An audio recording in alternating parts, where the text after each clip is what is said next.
Every day, new discoveries are unlocking the mysterious, the mind-blowing, the deadly secrets of a place we call the universe.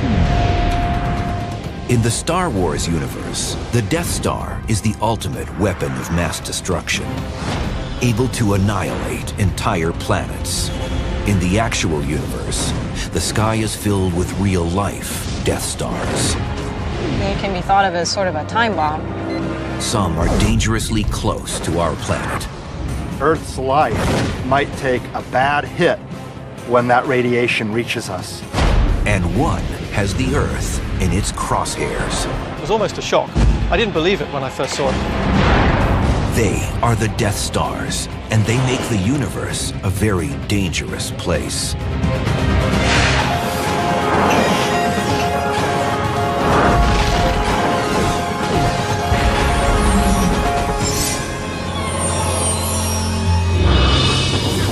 Thousands of light years from the Earth, a supermassive star is preparing to hit the self-destruct button. Stars explode every day in the universe, but this one is different. It lurks in the constellation Sagittarius, the mythological archer of the celestial zodiac. The star is called WR-104, and its destructive force could be targeting us and taking aim at our fragile blue planet with enough deadly radiation to ignite our protective ozone layer. This would incite drastic climate change, cause the extinction of many plant and animal species, and potentially the demise of mankind. WR-104 is just one of millions of massive Death Stars in the universe. These savage celestial bodies are aging giants, preparing to blast themselves into a stellar afterlife. At that point, the outer layers of the star have nothing left to support them against gravity, so they suddenly fall inwards. Their last breath can ignite the biggest explosion in the known universe. A gamma-ray burst. A blast far exceeding the energy output of our own sun over its entire 10 billion year life. If one were to target the Earth, life as we know it could cease to exist. This is what could happen with WR-104, making it a real-life Death Star. In the film Star Wars, the Death Star is the dark side's ultimate weapon. The predatory star is pure science fiction, but the reality is much scarier. A Death Star in real life is a star that blows up and blasts any nearby planets with deadly radiation. You know, that's a real Death Star. WR-104 is what's known as a Wolf-Rayet star. They are the largest stars in the universe, hulking beasts 30 times bigger than our own sun, each of them counting down to Armageddon. Discovered by French astronomers Charles Wolf and Georges Rayet in 1867, Wolf-Rayet stars are the outlaws of the universe. Stars live by the credo, live fast, die young, leave a good-looking corpse. And the bigger they are, the faster they live, and the faster they live, the more violent their end.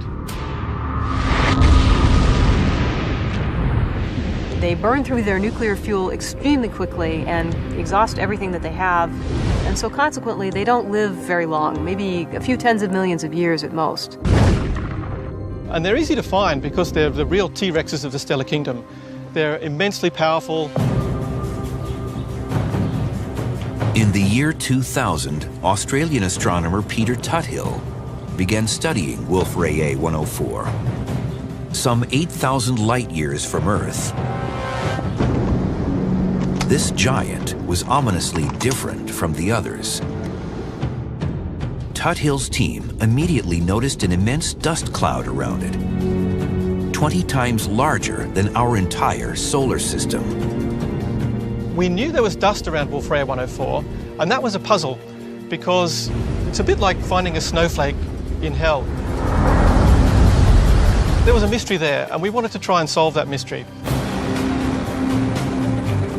Over the course of 6 years, Tuthill used an infrared camera at the Keck Observatory in Hawaii to create a composited image from multiple exposures. It yielded an amazing time-lapse sequence. 104 was producing an exotic spiraling plume of dust. It was almost a shock. I didn't believe it when I first saw it. I thought, stars don't look like spirals. There's no spiral I've ever seen in a book. We then had a mad scramble. We had to try and understand how a star can produce this elegant tail. Tuthill discovered that the key to this strange dust spiral was the fact that WR-104 wasn't alone. It's locked in orbit with a smaller star in what's known as a binary system. Both stars eject masses of charged particles called stellar winds. These winds aren't uncommon in the universe. Our own sun creates a solar wind that extends beyond the outer planets. The difference is that in a binary system, when winds from the two stars collide, gases are compressed and dust and soot are created. But what causes this dust to form into such an exotic spiral? So it turns out that a lawn sprinkler makes a great analogy to illustrate the physics that's occurring in these colliding wind binary systems. We've modified this sprinkler so that it only shoots one jet out of the spigot. The single water jet represents the constant flow of dust particles being created by the colliding stellar winds. But because the two stars in WR-104's system are in constant orbit around each other, it adds a circular motion to the stream of dust. Your first intuition is that the water is moving in a circular motion, but in actual fact, the lawn sprinkler is really shooting a jet in a straight line. The water droplets, even though they're moving in a straight line away from the spigot, they create an arc, and that arc wraps into a spiral with the rotation. The spiral spawned even more questions. The most troubling, exactly what kind of Death Star could WR-104 become? Wolf Rayet stars can be thought of as sort of a time bomb because they're so massive that they can't live for very long. And once they've burned up all of their nuclear fuel, there's nothing left to support the star against the relentless pull of gravity. And at that point, the core of the star collapses, and the outer layers fall in on top of it and bounce outward in a tremendous explosion. The explosion is a supernova, an immense burst of radiation that briefly outshines an entire galaxy. Wolf Rayet 104 will definitely go supernova sometime in the next few 100,000 years. At 8,000 light years away, the explosion itself poses no threat to the Earth. But there's a chance the supernova will trigger the most violent event in the universe, a gamma-ray burst.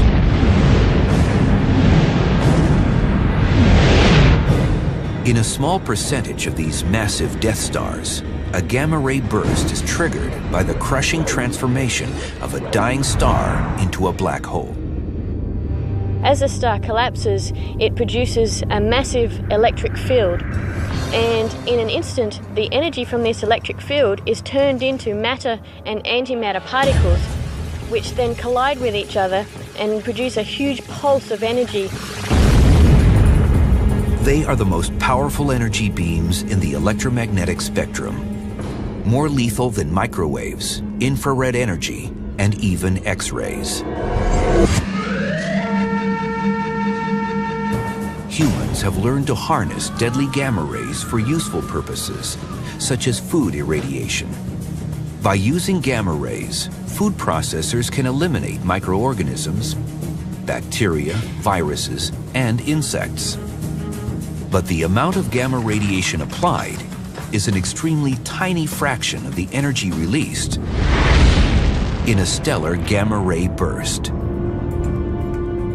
Gamma ray bursts produce so much radiation that if we were to create a gamma ray burst on Earth, it would be like a huge number of nuclear bombs going off. It would be devastating for life on Earth. For the human race, the most critical piece of information about gamma ray bursts is the direction of fire. At the moment of collapse, the star becomes a dense, flattened disk, and the rotational axis poles are its only openings free of dense star matter. You get two relatively evacuated regions along the poles, and it's along those directions that material can be ejected because it encounters relatively little resistance. So this container of yogurt provides a nice analogy for what happens in a gamma ray burst. I'm going to drop the container of yogurt, and because of the sides of the container, yogurt is not going to be able to go out along those directions. But the top of the container is open, so yogurt is going to squirt out along the top. Watch what happens. So the yogurt went squirting basically straight up. It couldn't go out the sides because it was blocked by the sides of the yogurt container. And that's a nice analogy for what happens in a gamma ray burst. The greatest concern for humans is the direction that the gamma ray burst is firing. If the axis of the collapsing star is pointing in our direction, we could be in serious trouble. When Peter Tuthill's team studied the plane of orbit of WR-104's dust plume, they came to a shocking realization. This spiral was the key that unlocked a lot of these secrets. And where things start to get a little scary is that this system, at first blush, appears to be almost face-on. We're looking right down the axis at the heart. It's like looking at a plate, a dinner plate. If you take that plane and you tilt it to the line of sight, it looks inclined. You're no longer looking at a circular dinner plate. Further examination suggests the rotational axis of the dust plume appears to match the rotational axis of the Wolf-Rayet star itself, meaning the Earth is staring directly down the barrel of a gun. That means that if this star becomes a gamma ray burst when it blows up, one of the two jets will be pointing toward us. The beautiful spiral of Wolf-Rayet 104 is suddenly a messenger of doom.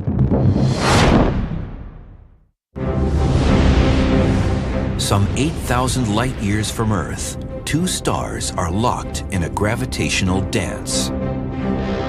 Their stellar winds ejecting a vast cloud of dust in a graceful spiral. But there's more to this star couple than just a beautiful tale. The larger of the two, Wolf-Rayet 104, is a massive Death Star on the verge of exploding as a supernova. That much is certain. The real mystery is, will it also unleash a gamma ray burst, or GRB, the most powerful burst of energy in the universe?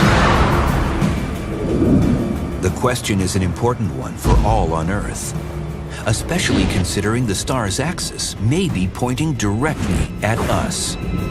That means that when it blows up, if it becomes a gamma ray burst, the jet could be pointing straight at us.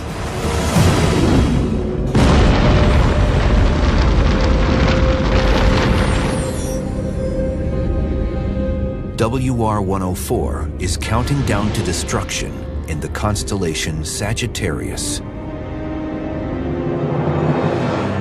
Named by Roman astrologers over 2,000 years ago, Sagittarius is Latin for the archer.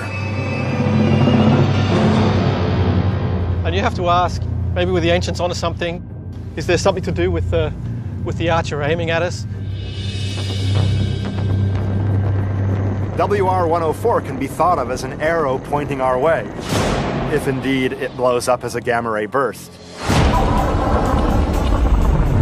There is little dispute among today's astronomers that a tightly focused beam from a gamma ray burst will travel vast distances in space. In fact, on April 23, 2009, the Swift Multi-Wavelength Observatory, orbiting the Earth, recorded a GRB that occurred 13 billion light-years away from Earth, near the very edge of the visible universe.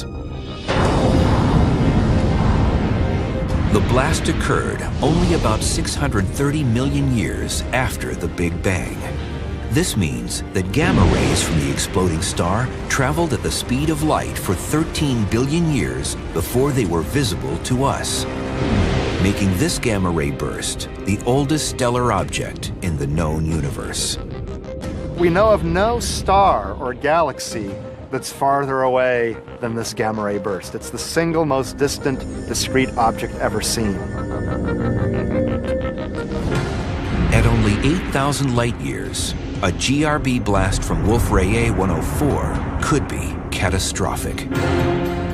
The flash that we would see if Wolf-Rayet 104 went off would be much brighter than the sun, especially at gamma ray energies. A single gamma ray burst can easily exceed the total light output of millions of galaxies.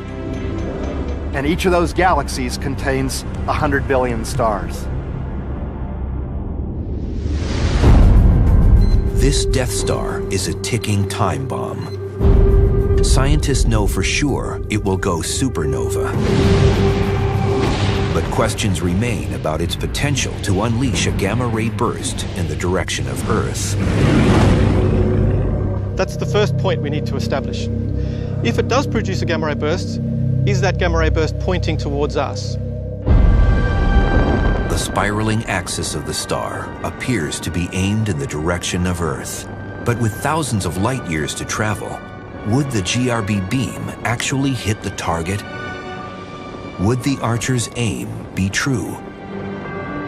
We know it's pointing roughly toward us, but it could be pointing sufficiently away that the beam of radiation from the gamma ray burst, if it turns into a gamma ray burst, will actually miss us. However, if the star is aligned, one powerful burst of energy could turn the Earth's ozone layer into a radioactive inferno.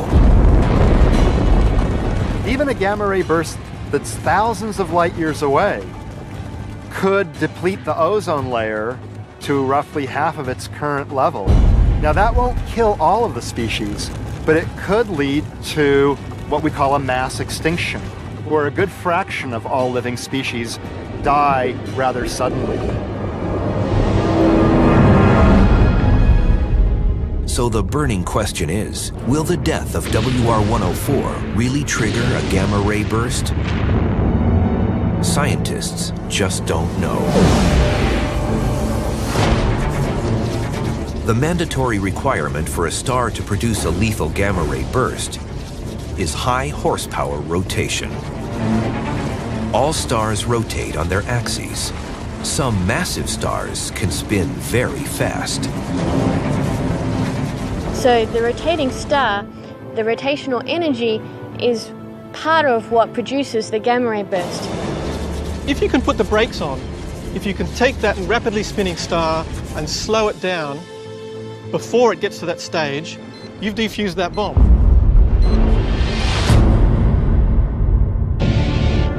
Based on mounting scientific evidence, it appears the universe itself is applying another set of brakes to its stars. It's called metallicity. Stars are primarily made of hydrogen and helium. But heavier, more complex elements are created every time a star explodes. Elements like carbon, nitrogen, and oxygen that then become the raw materials for the next generation of stars. So a star born today has more heavy elements, also known as a higher metallicity, than a star born earlier in the history of the universe. When a massive star has a lot of heavy elements in it, it tends to lose a lot of its mass through winds. And if it loses a lot of its mass, it also loses a lot of its rotation. And it ends up rotating too slowly to form a GRB.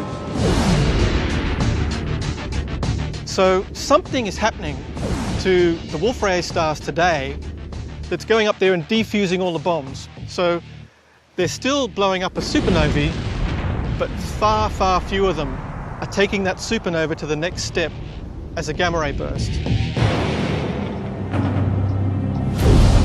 Could these breaks slow WR-104 enough to render it harmless to the Earth?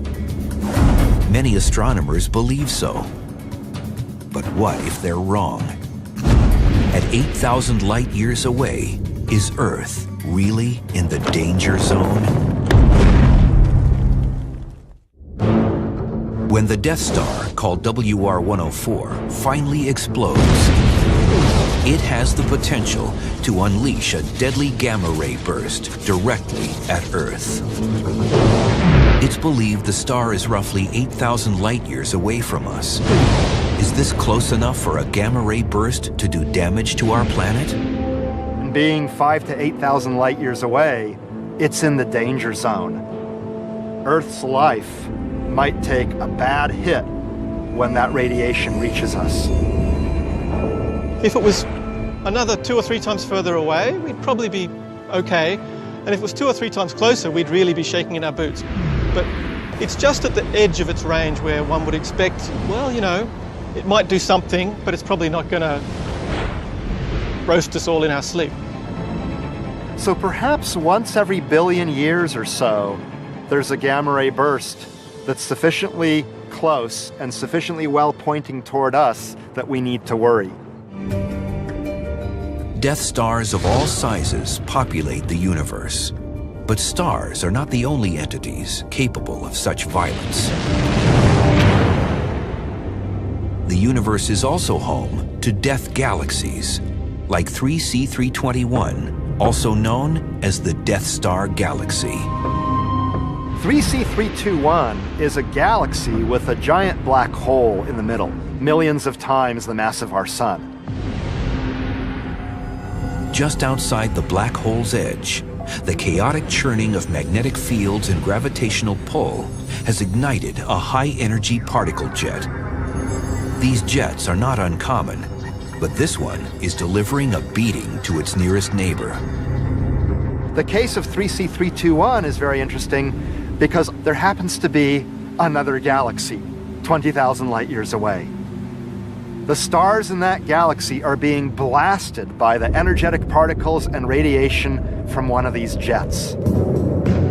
X-ray astronomer Dan Evans has been tracking the Death Star Galaxy and its violent behavior from the Chandra X-ray Satellite Control Center outside Boston. So we see black holes do kind of strange things, but only a very small fraction emit these powerful jets of particles. And a fraction even smaller, such as the 3C321 galaxy, the Death Star galaxy, smack into other companion galaxies. So that's incredibly rare. The companion galaxy is across the galactic street, 20,000 light years distant.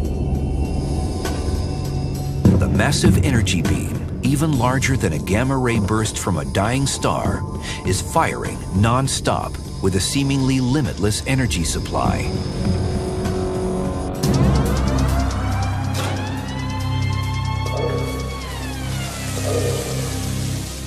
So what we're looking at here is the best terrestrial analogy for the Death Star galaxy in 3C321. A jet is racing out of the black hole close to the speed of light, and it's actually normally would propagate up to about 1 million light years away. But in the special case of 3C321, that jet is slamming into the side of a companion galaxy. And in doing so, it's becoming disrupted and distorted and bent away. And that's wreaking all sorts of havoc for that companion galaxy. Much like the building is deflecting the water jet, the planets and stars in the victimized galaxy are deflecting most of the attacking particles. So this jet is actually a massive beam of energy and particles. And these particles have been superheated such that they form a plasma. Plasma is a mix of super hot, charged electrons and ions funneled into the jet by the black hole's immense magnetic field. So jets that race out of black holes are actually incredibly energetic. And in fact, they can accelerate particles such that they emit light, maybe even up to gamma rays. These rays are incredibly powerful. And very long-lasting. Some estimates say the energy jet from the Death Star galaxy has been firing for nearly 2 million years. For its fuel, 3C321 simply devoured an entire galaxy. It's got a lot of fuel. What we actually think is happening here is that there's been a previous merger, so another galaxy has fallen in to the main galaxy. You can see this beautiful dust lane, which implies that the galaxy has been shredded already. And so that act of shredding drives mass down onto the black hole. After consuming another galaxy's provision of plasma particles, the Death Star galaxy has to somehow energize the particles into a jet. Black holes have powerful magnetic fields and super fast spin rates, a combination that somehow ignites the particle jet. Scientists believe the reason the jets fire in one direction has to do with all the dust and gas circling the black hole.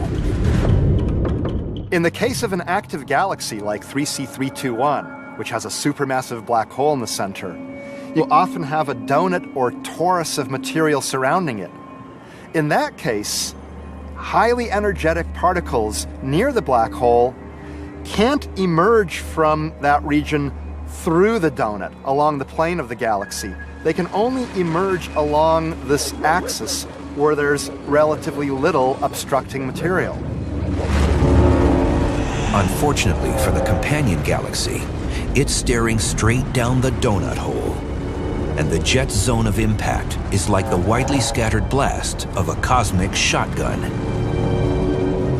The problem with this jet of high-speed particles and radiation hitting the little galaxy 20,000 light years away is that the jet is wide enough to encompass a large number of stars in this galaxy. So any creatures living on any planets, orbiting any stars in that galaxy are in serious trouble right now. What if it were our own Milky Way being blasted by the Death Star galaxy? Put Earth in the path of the jet, and the effect on the ozone layer would be enormous and deadly. The gamma rays from the jet in 3C321 convert nitrogen gas into nitrous oxides, and it's those nitrous oxides that actually act as a catalyst in the destruction of ozone. So within a matter of weeks to months, maybe up to a year, the ozone layer will be completely obliterated. That's a nasty consequence. But like many phenomena observed in the universe, there is a recurring paradox. From death comes life. 3C321 not only destroys, it also creates. It's one of my favorite things about 3C321 is it demonstrates really clearly that black holes don't just gobble everything up in the universe. They're not all complete harbingers of destruction. The jet that is coming out of 3C321 is hammering into the side of the companion galaxy, and yes, of course, that's a destructive force. But the ultimate legacy, actually, is that the gas clouds that get compressed during this interaction can actually form stars, and the stars can form planets, and the planets may even form life. So this is a beautiful cycle of birth and rebirth and destruction that's synonymous with the universe and black holes. One day in the future, our own Milky Way could form its own merger with the nearby Andromeda galaxy and create a new Death Star galaxy, a violent act that would certainly spell doom for the Earth. Such an event would likely occur many billions of years in the future. But there are other stellar threats streaking through our galaxy at high speed.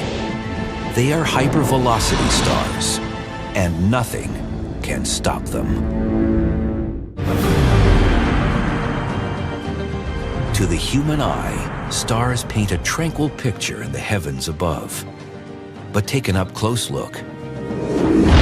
A select few are Death Stars on the verge of extinction, and these cosmic beasts are anything but peaceful. Eventually, a star will burn through all the hydrogen in its core and convert it all to helium. Once it does that, it has to be massive enough to be able to ignite the helium and convert helium into heavier elements like carbon, oxygen, and nitrogen. And this releases an enormous amount of energy. This process is the same release of energy that goes on inside a hydrogen bomb.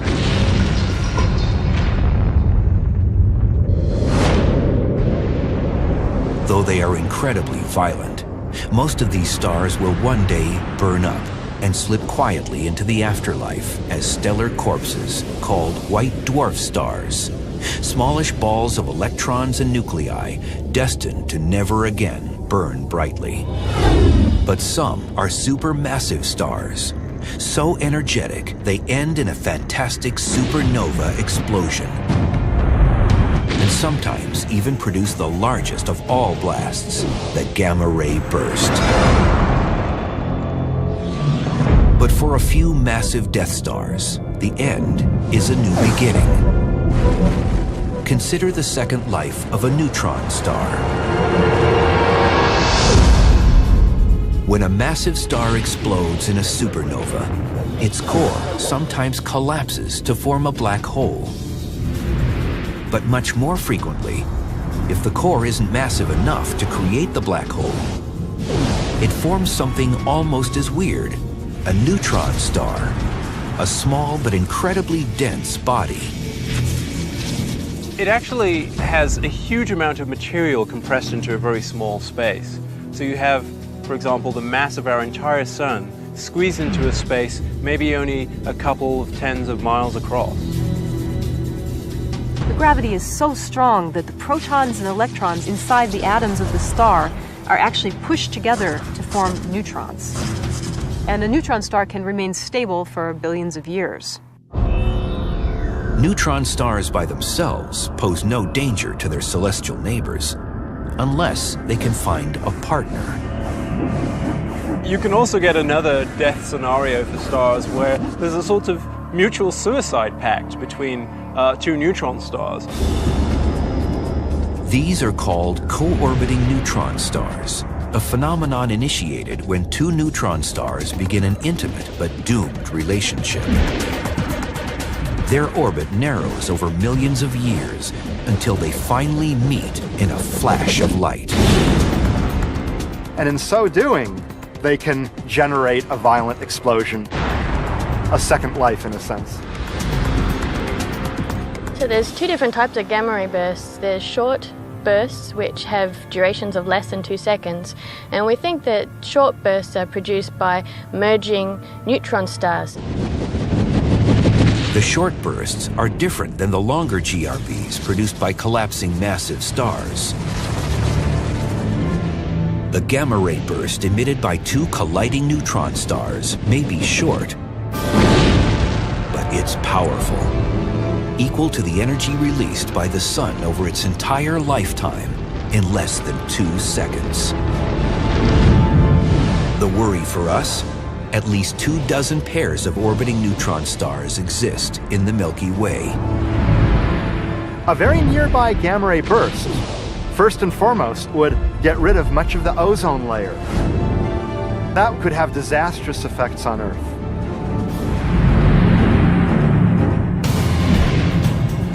Some estimates hold that a violent neutron-star merger occurs within about 3,000 light-years of the Sun every 100 million years.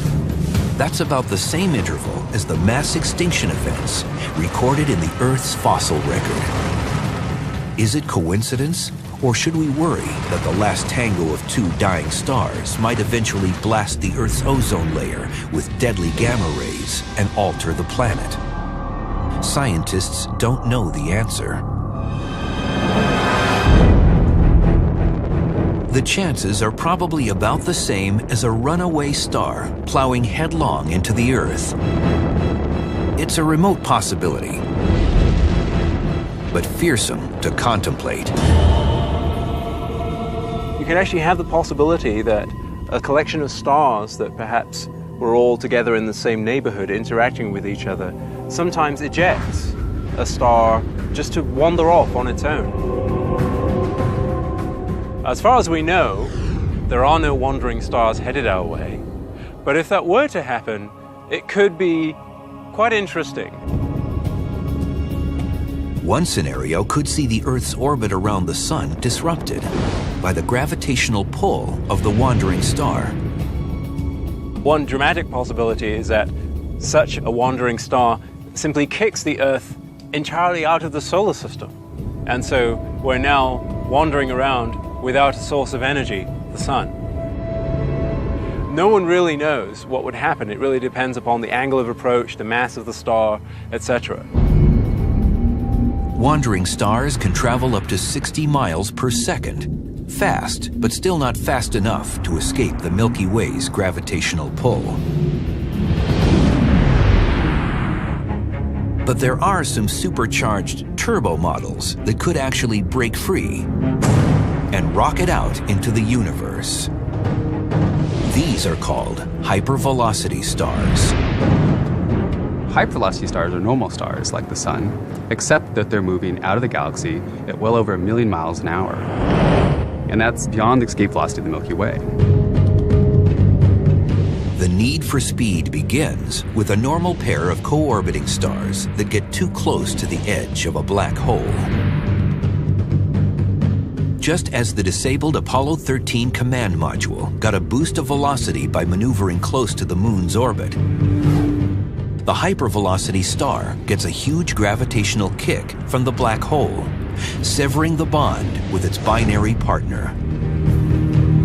The star closest to the black hole is captured into a very tight orbit around the black hole, and so it loses this energy. And the other star gains that energy and is ejected with this very large velocity as a result. The ejection of a hypervelocity star is much like a slingshot effect. At the instant the binary star's orbit is broken, the hypervelocity star is launched with incredible force into the void of space. They've been voted out of the Milky Way, and they're destined to drift into the infinite depths of intergalactic space. It's very unlikely that these stars will ever affect the Earth. Fortunately, the eventual death of these speedy stars will occur far away from our solar system. It's the death stars on our own block we need to keep an eye on. In cosmic time, their fuses are lit, and we have a front row seat to their annihilation.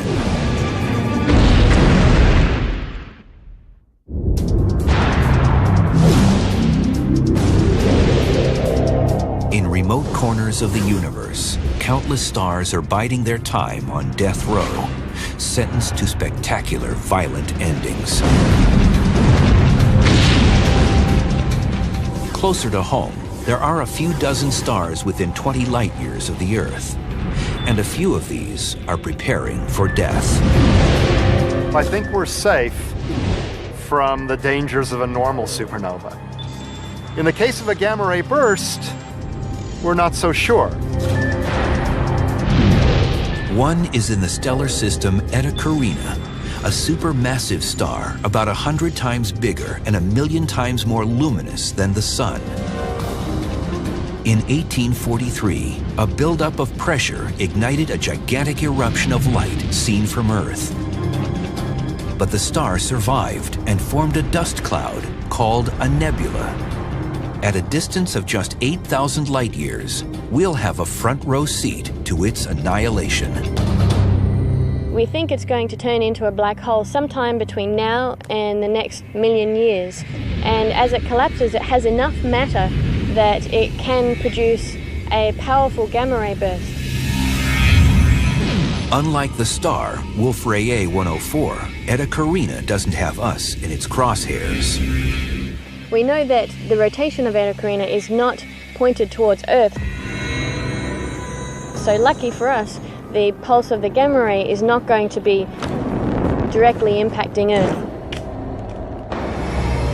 When it happens, the explosion will likely be the brightest supernova ever witnessed by mankind.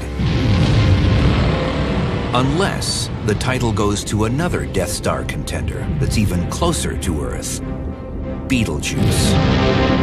Located in the Orion constellation, about 500 light-years away, Betelgeuse is quickly burning through the last of its nuclear fuel. Betelgeuse is a very massive star, about 20 times the mass of the Sun, and it's within 500,000 years of exploding. People have been noticing that Betelgeuse has been changing a lot over the last decades. It's actually shrunk considerably, about 15%. What that means, no one is sure, but everyone's keeping an eye on it. Some scientists believe Betelgeuse could unleash a gamma-ray burst. People on Earth have little to fear if it does. Like Eta Carina, the star's axis points safely away from Earth. Not only that, but Betelgeuse may also have a built-in blast shield. Its explosion will be relatively normal. It won't be a gamma-ray burst because there's this thick hydrogen envelope in Betelgeuse, and that hydrogen envelope will probably prevent the jet of particles and radiation from emerging. There's too much material through which the jet of radiation would have to pass. Betelgeuse will shine intensely for a brief moment, but it won't compare to the final moments of our nearest star, the Sun. Average stars like our Sun have nice long lifespans, fortunately for us, and our Sun is about halfway through its 10 billion year lifetime, so it's about 4.5 billion years old. That makes it middle-aged. Scientists estimate that the Sun will live another 5 billion years. But our problems could begin much sooner. Our own Sun is very gradually getting brighter, getting more powerful. And within 500 million, certainly 1 billion years, the Earth will become so hot that the oceans will have evaporated away. So we don't quite have 4 or 5 billion years to worry about this problem. We have to worry about it on timescales of hundreds of millions of years. Billions of years after the Sun renders the Earth devoid of life, it will enter a final phase known as a red giant. It can't explode and produce a supernova because it's not massive enough.